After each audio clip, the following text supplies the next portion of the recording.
ಬೆಳಗ್ಗೆ 9 ಗಂಟೆಗೆ ಈದ್ಗಾ ಮೈದಾನಕ್ಕೆ ಹೋಗ್ತಾರಾ ಡಿಕೆ? ಮುಸ್ಲಿಂ ಮುಖಂಡರಿಂದ ಇನ್ವಿಟೇಷನ್ ಬಂದಿರುವ ಹಿನ್ನೆಲೆ ಈ ಒಂದು ಈದ್ಗಾ ಮೈದಾನಕ್ಕೆ ಹೋಗ್ತಾರಾ? ಬೆಳಗ್ಗೆ 9 ಗಂಟೆಗೆ ಈದ್ಗಾ ಮೈದಾನಕ್ಕೆ ಹೋಗ್ತಾರಾ ಡಿಕೆ?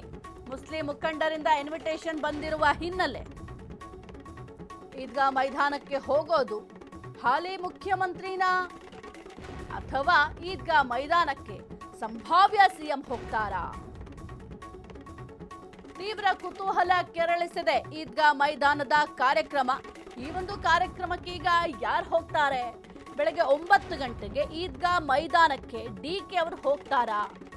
ಮುಸ್ಲಿಂ ಮುಖಂಡರಿಂದ ಆಲ್ರೆಡಿ ಇನ್ವಿಟೇಷನ್ ಕೂಡ ಬಂದಿದೆ. ಇದರ ಬೆನ್ನಲ್ಲೇ ಈದ್ಗಾ ಮೈದಾನಕ್ಕೆ ಹೋಗೋದು ಹಾಲಿ ಮುಖ್ಯಮಂತ್ರಿನ ಅಥವಾ ಈದ್ಗಾ ಮೈದಾನಕ್ಕೆ ಸಂಭಾವ್ಯ ಸಿಎಂ ಹೋಗ್ತಾರಾ?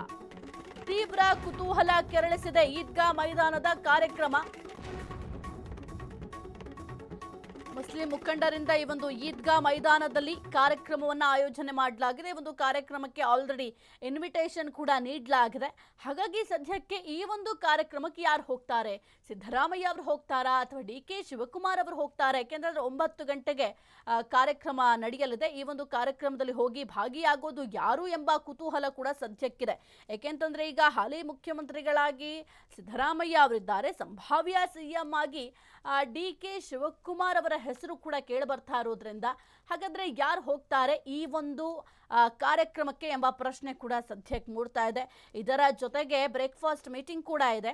ಆ ಒಂದು ಬ್ರೇಕ್ಫಾಸ್ಟ್ ಮೀಟಿಂಗಿಗೆ ಅಂದರೆ 9-10ವರೆ ಸಮಯ ನಿಗದಿಯಾಗಿರೋದ್ರಿಂದ ಯಾವ ರೀತಿ ಒಂದು ಬ್ಯಾಲೆನ್ಸ್ ಮಾಡ್ತಾರೆ ಅನ್ನೋದು ಕೂಡ ಸದ್ಯಕ್ಕಿರುವಂತಹ ಪ್ರಶ್ನೆ. ಜೊತೆಗೆ ಬಹಳ ಮುಖ್ಯವಾಗಿ ಈ ಒಂದು ಕಾರ್ಯಕ್ರಮಕ್ಕೆ ಸಿದ್ದರಾಮಯ್ಯ ಅವರು ಹೋಗ್ತಾರಾ ಅಥವಾ ಡಿಕೆ ಶಿವಕುಮಾರ್ ಅವರು ಹೋಗ್ತಾರಾ ಅನ್ನೋದು ನಾನು ನೋಡಬೇಕಾಗತ್ತೆ. ಬಹಳ ಕುತೂಹಲಕ್ಕೂ ಕೂಡ ಕಾರಣ ಆಗಿದೆ ಈ ಒಂದು ಈದ್ಗಾ ಮೈದಾನದ ಕಾರ್ಯಕ್ರಮ.